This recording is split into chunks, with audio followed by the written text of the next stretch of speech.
was how extraordinary it was that this scare got abroad when it was so insubstantial. I mean, there was really no scientific basis for it whatsoever. I find it very easy to sympathise with patients who were scared, partly because the media built it up, but also because having your child vaccinated is a positive act. It's something that you did to the child. And so somehow that's more scary than a sin of omission. Very much, and I think that's even more the case these days when people are much less familiar with the diseases against which their children have been protected by immunisation. You know, it's a generation or two since people had much experience of measles and mumps and rubella on any significant scale. And so when somebody comes along and says, well, you know, this immunisation may cause some other problem, then they're more likely to be susceptible to that. Why do you think that sort of thing happens in our society today? I think that there's a climate of anxiety, but particularly focused on issues of health. Generally, people feel, I think, more isolated, more atomised, more individuated perhaps than they did before, and these anxieties and concerns often focus on their health.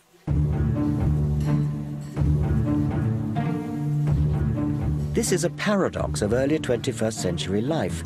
We now have the luxury of irrational anxiety about our health and can dabble in faddish, unscientific remedies, precisely because scientific medicine allows us to live longer and more healthily.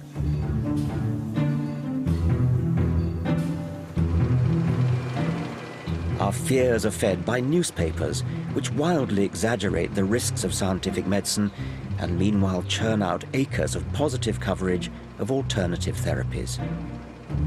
In any other field, politics, say, or the next move on interest rates, journalists would ask hard questions and demand answers. But alternative medicine has managed to lodge itself in the less rigorous lifestyle and celebrity pages, essentially free advertising.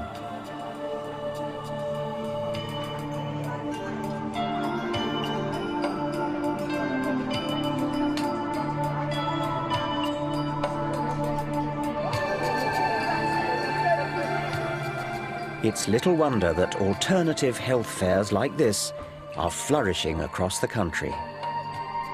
What's your line? What do you do here? Magnetic therapy. What is psychic energy? What are these wands used for?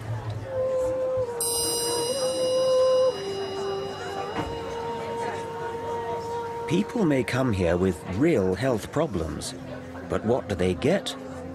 Remedies that appear to have no basis in science or evidence.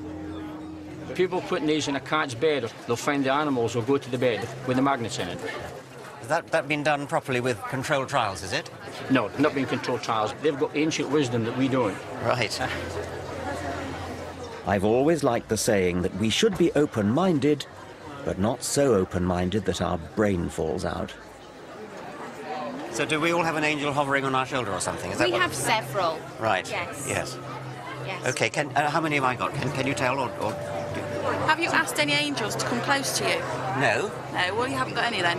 Oh, okay. The idea is that we all have some form of angelic guidance, some form of guidance that help us travel our life path. You might need strength, you might need forgiveness, you might need hope all the way through your lifetime. And the angels, as we perceive them, are those energy bands. They're parts of ourselves, they're fragments of ourselves that we can call upon and amplify to help us walk our path. These energies are a little bit like tea. You can have herb teas, you can have decaf teas, you can have all sorts of different flavours and strengths and varieties of teas. But they're all... Remember, this is a multi-billion-pound industry. Yet 80% of alternative remedies have never subjected themselves to controlled scientific trials. They depend entirely on subjective word of mouth. Oh, that feels nice. Hunches and private feeling, which may be prone to bias or possibly even delusion. The scientific method, by contrast, tests with objective experiment and statistical analysis what is effective and what is not. Individual scientists may or may not be honest, but science, with its safeguards of peer review and repeating experiment, has scrupulous honesty built into it by design. Science replaces private prejudice with publicly verifiable evidence. Untested and unverified, yet desperately seeking credibility, alternative remedies follow in the rich tradition of organized religion and set up intricate belief systems. They substitute real science with pseudoscience.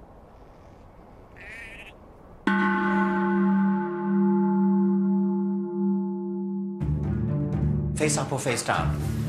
You face up and you sit here. Now just guide your head so you don't bump. This matters because in the process they deny fact and misuse science. But isn't that pointing up? I'll just have to go there to check. In flaunting words like energy, vibration, vortex, they exploit and also distort some of science's great discoveries.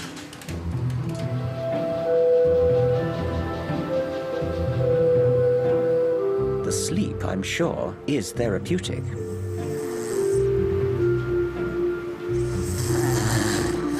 But how could these illuminated crystals be energizing my chakras as advertised? Manjia Samantha Lawton is a conventionally trained former GP who now speculates on the science behind alternative fads. She asserts that chakras in our bodies are something like black holes. Yes, as in the big ones that suck in everything in space. We used to think of black holes as the great guzzlers of the universe, that they actually started to suck in everything around it. What we're finding now is that black holes are in the centre of every single galaxy, and they occur in all sizes. So black holes have become into a creative principle. A creative? A creative principle. What does that mean? That we're realising that black holes have something to do with creating matter in the galaxy. And this is very, very new. And what I'm suggesting is that black holes are creative at every level, even within our own bodies, which is what perhaps the chakras are. So whereabouts in my body might there be a black hole? Well, the idea from esoteric knowledge is that chakras are centres in the body that are spinning, which is why they're called wheels, chakras. And there are different colours and they relate to different parts of the body. So there are traditionally 7 chakras at different parts of the body. The universe is a deeply mysterious place and a deeply wonderful place, and scientists have always been struggling to understand it. Don't you feel that there's enough real mystery to investigate without importing what sounds to me horribly like mumbo-jumbo? Yes, I can understand that you think it's mumbo-jumbo, but there's plenty of people who are now getting interested in these topics. They are part of our universe. Okay, well, they're certainly part of the they universe. They are part of the universe. Whether what they do has any value, I mean.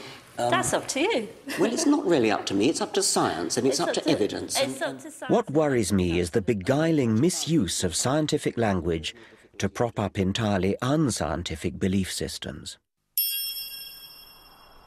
In the Middle Ages, healers would conjure up evil spirits or magical spells. Now, in the 21st century, it seems they turn to black holes and, above all, quantum physics.